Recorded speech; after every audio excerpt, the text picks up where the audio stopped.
결혼 후 레아의 삶은 어땠을까요? 행복했을까요? 간접적으로 레아의 심정이 자식들의 이름 속에 잘 나타나 있습니다. 첫째 아들은 르우벤인데요. 보라 아들이라는 뜻입니다. 여호와께서 나의 고통을 보셨다는 의미로 이거는 애굽에서 겪는 이스라엘의 백성의 고통을 하나님이 보셨다와 동일한 표현입니다. 그러니까 그녀의 고통은 장차 있을 이스라엘이 애굽에서 종살이하는 고통과 그렇게 비교가 되고 있습니다. 얼마나 힘들었으면 결혼 생활이 애굽의 종살이에 비교가 되고 있겠습니까? 그녀의 둘째 아들은 여호와께서 내게 사랑받지 못하는 하소연을 들으셨다는 의미로 시므온이라고 부릅니다. 셋째 아들은 내가 아들을 셋이나 이제 낳았으니 이제는 남편도 별 수 없이 나에게 단단히 매이겠지라고 연합이라는 의미로 레위로 부릅니다. 넷째 아들을 낳고는 비로소 이제야말로 내가 주님을 찬양하겠다는 의미로 유다, 찬양하겠다라고 부릅니다. 찬양한다는 뜻입니다. 이제 레아는 자신의 삶 속에서의 불행을 생각하느라 하나님께 감사할 여유조차 없었던 것 같습니다. 넷째 아들에 와서야 숨을 돌리고 비로소 하나님께 찬양할 수 있는 여유를 갖게 됩니다. 여러분이 레아 스토리에서 꼭 기억해야 될 구절이 있습니다. 이것을 놓치면 전체 핵심을 놓치게 됩니다. 그 구절은 이렇게 시작합니다. 주님께서는 레아가 남편의 사랑을 받지 못하는 것을 보시고 레아의 태를 열어주시고 라헬은 임신을 하지 못하였으니 라는 창세기 29장 31절 말씀입니다. 이 구절은요, 하나님의 속성을 이해하는 데 있어서 많은 것을 가르쳐줘요. 그녀의 아버지인 라반의 욕심은 물질입니다. 딸 둘을 왜 야곱에게 줬겠어요? 야곱에게 노동의 대가로 그 딸 둘을 주는 대신 7년씩 14년을 거저 얻는 것이 그의 관심사입니다. 야곱은 또 어때요? 레아를 자신의 첫사랑과 신혼초야를 망친 여인으로 취급합니다. 그녀 동생 라헬은 또 어때요? 남편의 사랑을 받고 많은 것을 갖고도 자신이 아기가 없자 언니를 라이벌로 대합니다. 정말 그녀를 위해주고 생각해주는 사람은 그녀 주위에 아무도 없는 것 같습니다. 그런 레아의 삶을 지켜본 한 분이 계시다고 성경은 이야기합니다. 바로 하나님이십니다. 여호와께서 레아가 남편의 사랑을 받지 못한 것을 보시고, 이 표현은요, 원어로 보면 레아가 미움을 받는 것을 보시고입니다.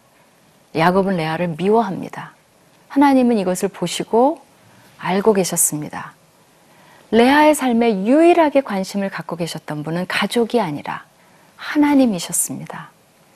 동생보다 못생겨서 서러운, 동생이라고 속이고 첫날 밤을 맞이해서 기구한, 또한 남편의 사랑을 받지 못해 처절한 한 여인의 삶을 하나님께서는 보시고 계셨고, 그러기 때문에 그녀의 태를 열어주셨습니다. 이것이 하나님께서 레아를 향해 주시는 선물이요, 위안이요, 은혜입니다. 이것에 대해 우리는 의문을 던질 수 있어요. 그러면 왜 하나님께서 아예 야곱으로 하여금 레아를 좀 사랑하도록 만드시지 않으셨을까? 그렇죠? 결국 그것이 레아가 얼마나 기도하고 원하고 그런 부르짖었을 기도 제목이 아니었겠습니까? 이와 응답하실 것을 좀 더 화끈하게 쏘셔서 그냥 야곱이 레아를 하루아침에 좋아하면 얼마나 좋겠어요. 근데 이거는 지극히 인간적인 우리의 짧은 생각입니다. 우리가 보듯이 레아의 결혼 생활은 시작부터가 해결될 수 없는 문제점들을 안고 있습니다. 야곱의 결혼 생활에서 한 사람의 행복은 결국 다른 사람의 불행일 수밖에 없습니다. 야곱이 설사 똑같이 사랑한다고 합시다. 그럴 수 없겠죠. 그래도 이거는 결코 해결되어질 수 없는 주관적인 문제입니다.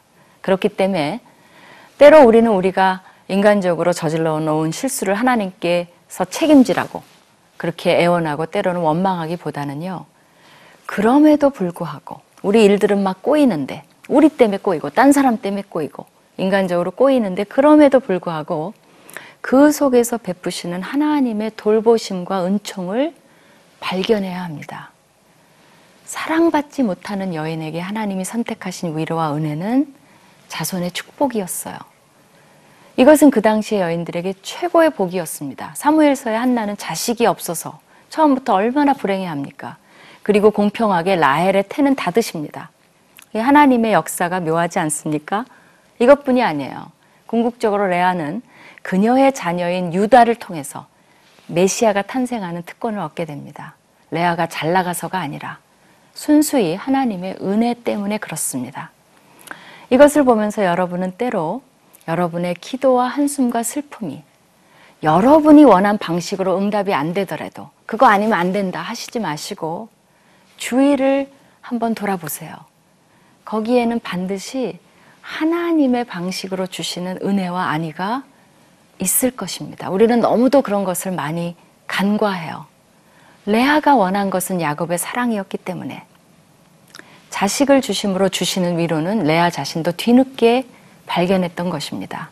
또한 하나님이 한 여인의 가정사를 이렇게 상세하게 자세히 보고 계시다는 것을 생각해 보세요. 여러분이 부엌에서 그릇 닦으면서 짓는 한숨, 걱정들, 애환을 누구보다도 관심을 가지시고 돌보고 계시는 분은 바로 하나님이십니다. 여러분의 남편도 그렇게는 하지 못할 정도로 관심을 하나님은 가지고 계신다는 사실을 잊지 마십시오. 여러분 홀로 내버려 둔 것이 아닙니다. 또 한 가지 여기에서 배워야 할 것은 신중한 결혼의 중요성이에요.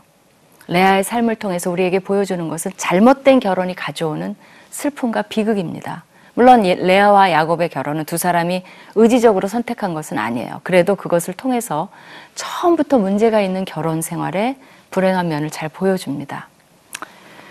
최근에 우연히 결혼에 실패한 사람들을 많이 만나볼 기회가 있었어요. 대부분이 처음부터 본인들의 만남에 문제가 있었다는 것을 고백했습니다. 원하지 않았던 성적 관계로 인한 포기성 결혼, 동정심이 유발되어 한 결혼, 물질적인 기대로 한 결혼, 성격적인 문제가 발견되었음에도 불구하고 그래도 설마 결혼하면 괜찮아지겠지라는 생각으로 한 결혼, 이런 모든 잘못된 출발들이 많은 결혼 생활들을 어렵게 만들고 있습니다. 물론 출발이 잘못됐다고 해서 100% 실패하는 건 아니에요. 그러나 본인들의 부단한 노력이 있지 않은 한 이미 극복해야 될 커다란 문제점들을 안고 시작하기 때문에 그만큼 힘이 들 수 있다는 겁니다. 특별히 우리 이 프로를 보고 계시는 믿는 젊은이들은 아직 결혼 안 한 분들은 선택의 여지가 있을 때 성경적인 결혼관과 목표를 잘 정하시고 신중하게 기도하면서 각자의 배우자들을 선택해야 합니다. 자칫 세상적인 기준만을 따라서 사회적, 경제적 지위 향상을 목표로 결혼한다면 여러분이 원하는 것은 얻을 수 있을지 몰라도 얻지 못하는 것 때문에 레아처럼 한을 품고 결혼 생활을 유지할 수도 있음을 기억해야 합니다.